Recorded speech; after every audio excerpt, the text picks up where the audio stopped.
Good morning all of you. हमारे YouTube channel geography junction में आपका हार्दिक स्वागत है। आज हम बात करेंगे भारतीय अधिवास के बारे में, यानी भारत में जो अधिवास है वो किस प्रकार से है या कितने प्रकार से है, उनकी क्या क्या विशेषता है या उनके मुख्य रूप से कौन कौन से क्षेत्र हैं जहाँ पर वो अधिवास पाए जाते हैं, उनकी क्या जीविका के साधन है, उनके बारे में बात करेंगे। तो सबसे पहले अपन बात करते हैं भारत में ग्रामीण अधिवास और उनके प्रकार। तो जो भारत है, अपन भारत में सही अर्थों में बात की जाए तो भारत एक ग्रामीण देश है और एक कृषि प्रधान देश है। भारत क्या है, जहां पर गांवों की संख्या अधिक है, ग्रामीणों की संख्या अधिक है, एक कृषि प्रधान देश है जिसका मुख्य व्यवसाय क्या है, कृषि। लोगों की अर्थव्यवस्था का मुख्य आधार है कृषि, और वो कृषि भी ज्यादातर जो अधिकांशतः कृषि भाग है जो वर्षा आधारित माना जाता है।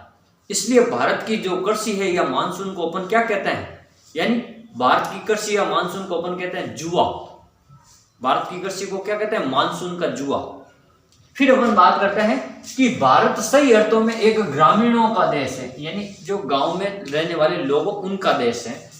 यह एक कृषि प्रधान देश है। जो ग्रामीण लोग हैं जो गांवों में क्या करते हैं, खेती का काम करते हैं, मुख्य रूप से कृषि कार्य करते हैं। और जहां पर भारत में गांवों की संख्या क्या है, अधिक है। अपन बात करते हैं गांवों की संख्या भी भारत में अधिक है, क्योंकि जो अधिकांश जनसंख्या है जो भारत के गांवों में रहती है, यानी गांवों में बसी हुई जनसंख्या है। जैसे अपन बात करते हैं कि 20वीं शताब्दी के प्रारंभ में, यानी जब 1901, 1902, 1910 उस समय की बात करते हैं, 20वीं शताब्दी के प्रारंभ में जब भारत की जनसंख्या लगभग देश की लगभग 90% जनसंख्या जो गांवों में रहती थी। उस समय जब 1901 में जो देश की जो जनसंख्या 90% जनसंख्या कहाँ रहती थी, गांवों में। अब धीरे धीरे वो जनसंख्या क्या होने लगी, प्लायन करने लगी, यानी एक स्थान से दूसरे स्थान पर जाने लगी, क्योंकि वहां पर आजीविका का जो साधन है यानी रोजगार वगैरह नहीं है। इसलिए तो अपन बात करते हैं, लेकिन 2001 के अनुसार लगभग 69% जनसंख्या जो गांवों में निवास करती है। पहले 90% करती थी, अब 69 यानी 20% जनसंख्या जो प्लायन कर गई। लगभग 21% जनसंख्या क्या है, गांवों से नगरों की ओर या शहरों की ओर प्लायन कर गई। अब अपन बात करते हैं ग्रामीण अधिवासों के प्रकार भारत में, यानी भारत में मुख्य रूप से कौन कौन से ग्रामीण अधिवास पाए जाते हैं उनकी बात करते हैं। सबसे पहले अपन बात करते हैं सघन बस्तियां, यानी ऐसी बस्तियां जहां पर जनसंख्या अधिक हो, जहां पर छोटे छोटे गांव एक साथ में हो, छोटी छोटी बस्तियां एक साथ में एक ही जगह पर रहती हो। ऐसी बस्तियां आपको कहां मिलेगी, ऐसी बस्तियां आपको उस स्थान पर मिलेगी जहां पर मुख्य रूप से जीविका के जो साधन होंगे, यानी जो जनसंख्या है उसके रोजगार के जो साधन होंगे उसको कमाने के लिए या अर्थव्यवस्था के लिए, वित्तीय सहयोग के लिए जहां पर साधन उपलब्ध होंगे वहां पर। जैसे अपन बात करते हैं नदी घाटी सभ्यताओं, जैसे गंगा नदी का मैदान है, गंगा ब्रह्मपुत्र या यमुना का जो मैदान है वो कृषि प्रधान मैदान है और उपजाऊ मैदान भी है, तो वहां पर आपको सबसे ज्यादा मिलेंगे। या कहीं पर जो उद्योग धंधे लगे हुए हैं तो वहां पर जनसंख्या ज्यादा निवास करेगी और वहां पर इस प्रकार की जनसंख्या मिलेगी, सघन जनसंख्या। तो अपन बात करते हैं सघन जनसंख्या। सघन जनसंख्या देश के सभी भागों में पाई जाती है, जैसे पंजाब, हरियाणा और उत्तर प्रदेश, पूर्वी राजस्थान, उत्तरी मध्य प्रदेश, महाराष्ट्र और गुजरात। अब ये जो पंजाब, हरियाणा या उत्तरी राजस्थान या अपन कह सकते हैं यूपी वगैरह, तो यहाँ पर जो जितने भी जो सिंचाई के साधन मुख्य रूप से उपलब्ध है, जैसे पंजाब हरियाणा में नहरों से सिंचाई होती है, उत्तर प्रदेश में कुओं या नहरों से सिंचाई होती है। तो वहां पर जहां पर कृषि उपजाऊ हो या मिट्टी की जो या जलवायु की जो भी दशाएं हैं कृषि के लिए उत्तम हो, तो इस प्रकार वहां पर है जो जनसंख्या है सघन जनसंख्या पाई जाएगी। उसको अपन क्या कहते हैं, सघन प्रदेश कहते हैं। जैसे कुछ क्षेत्रों में जहां जीवन निर्वाह के विविध साधन उपलब्ध हो, जो ये क्षेत्र मैंने नाम बताए, यूपी, बिहार, पंजाब, उत्तरी गुजरात है और महाराष्ट्र वगैरह है, मध्य प्रदेश वगैरह, तो यहाँ पे कुछ ऐसी औद्योगिक इकाइयां लगी हुई है, कुछ यहाँ पर रोजगार के साधन है, कुछ बड़े बड़े संस्थान है जो शिक्षा के लेवल में, जो कई ऐसे जो रोजगार के साधन उपलब्ध करवाने वाले साधन है जिनसे वहां पर जनसंख्या उनकी ओर आकर्षित होती है और वहां पर वो जनसंख्या आकर रहना या बसना शुरू हो जाती है। तो वहां पर जनसंख्या क्या होगी, सघन जनसंख्या पाई जाएगी।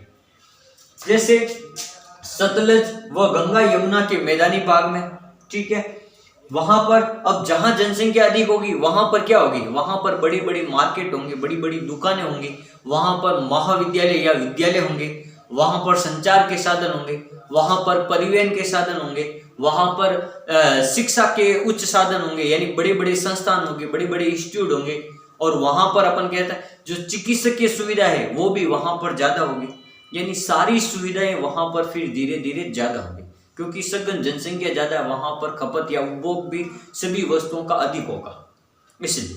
फिर अपन बात करते हैं दूसरा, संयुक्त अधिवास, यानी संयुक्त अधिवास किस प्रकार से, जैसे इस अधिवास में मुख्य गांव से थोड़ी दूर पर एक दो पूर्व बसे होते हैं, जैसे कोई भी मुख्य गांव है उसके गांव के आसपास में छोटे छोटे, अपन की भाषा में बात की जाए छोटे छोटे मोहल्ले होते हैं, जैसे एक ही मोहल्ले में 10-20 घर हो गए, उनको अपन एक मोहल्ला कह दिया, तो वहां पर इसमें गांव में अपन क्या कहते हैं, संयुक्त अधिवास कहते हैं, जहां मुख्य गांव से थोड़ा दूर कहीं कहीं एक दो पूर्व बसे होंगे, पूर्व में एक दो पूर्व में 10-20 घर होंगे, तो जहां एक दो पूर्व आपस में मिल जाते हैं, जहां गांव से थोड़ा ही दूर मुख्य कस्बा या मुख्य गांव से, तो उसको अपन क्या कहते हैं, संयुक्त अधिवास कहते हैं।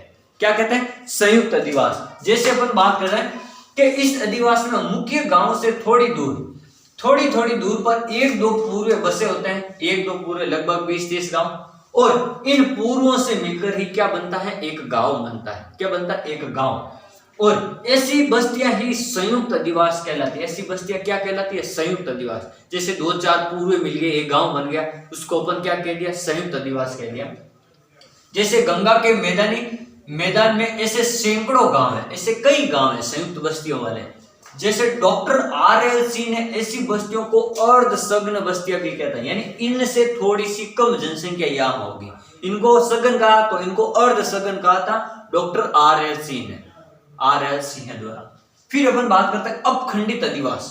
अपखंडित किस प्रकार से, जिन बस्तियों में घर परस्पर एक दूसरे से पृथक दूरियों पर बने हो, यानी ऐसे गांव या ऐसी बस्तियां जहां पर जो घरों का जो संख्या वो ऐसे दूर होंगी, इस प्रकार से दूर होंगी, घरों की जो संख्या इस प्रकार से दूर होगी, और उनके मध्य थोड़ी दूरियां ज्यादा होगी, पर किंतु उन सभी को एक ही बस्ती में, उन सभी के लिए फिर एक ही बस्ती का नाम दे दिया जाएगा, एक ही बस्ती में उनको शामिल कर लिया जाएगा, एक ही बस्ती के रूप में शामिल किया जाता है।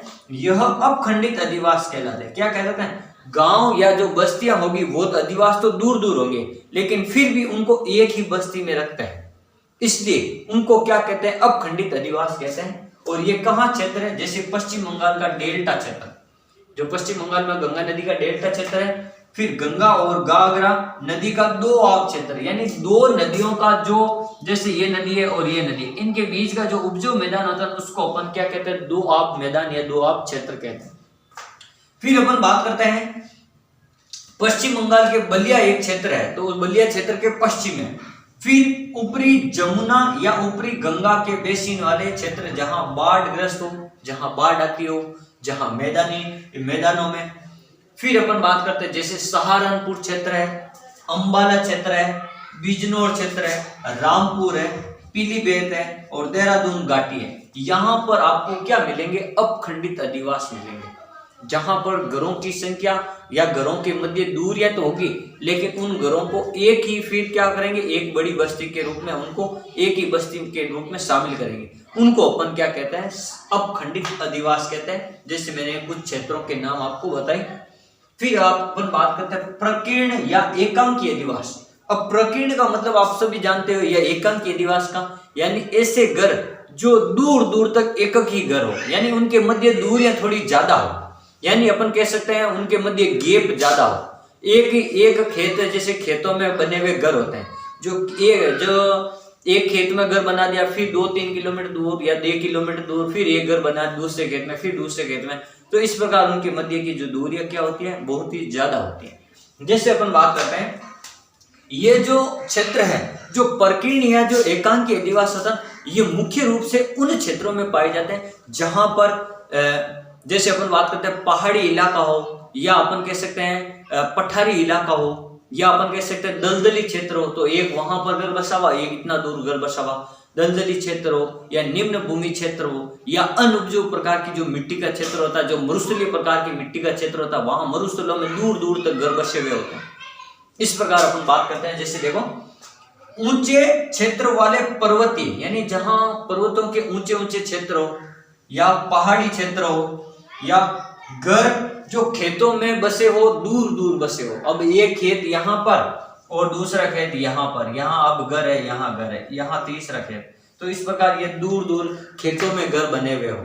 तो इस प्रकार से जैसे कश्मीर से अरुणाचल प्रदेश तक, जैसे अपन बात करते हैं ये आपका कश्मीर है, जैसे ये आपका कश्मीर है और कश्मीर से जो हिमालय प्रदेश है ये वाला हिमाचल प्रदेश यानी अरुणाचल प्रदेश, कश्मीर से लेकर अरुणाचल प्रदेश का जो पहाड़ी इलाका है, हिमालय पर्वतीय क्षेत्र है, या अपन कह सकते हैं जो पहाड़ी या पर्वतीय क्षेत्र है, वहां पर इस प्रकार के अधिवास आपको मिलेंगे, एकांकी अधिवास या अपन कह सकते हैं इनको प्रकीर्ण अधिवास।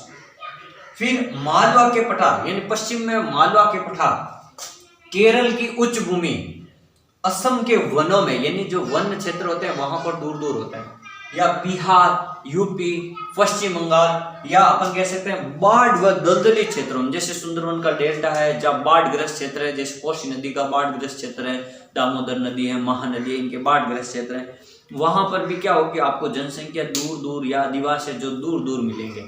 और उन दूर दूर मिलने का कारण क्या है, क्योंकि बाढ़ग्रस्त क्षेत्र है तो जो उच्च भाग पहाड़ी इलाके होते हैं वहां पर रहने के लिए दूर दूर घर बने हुए होते हैं। जैसे असम वगैरह जहाँ पहाड़ी इलाका है तो चाय के बागान वगैरह होते हैं, तो वहां पर दूर दूर आपको खेतों में घर मिलेंगे। सीढ़ी नुमा खेती की जाती है असम वगैरह पहाड़ी इलाकों में, इसको अपन कंटूर खेती भी कहते हैं।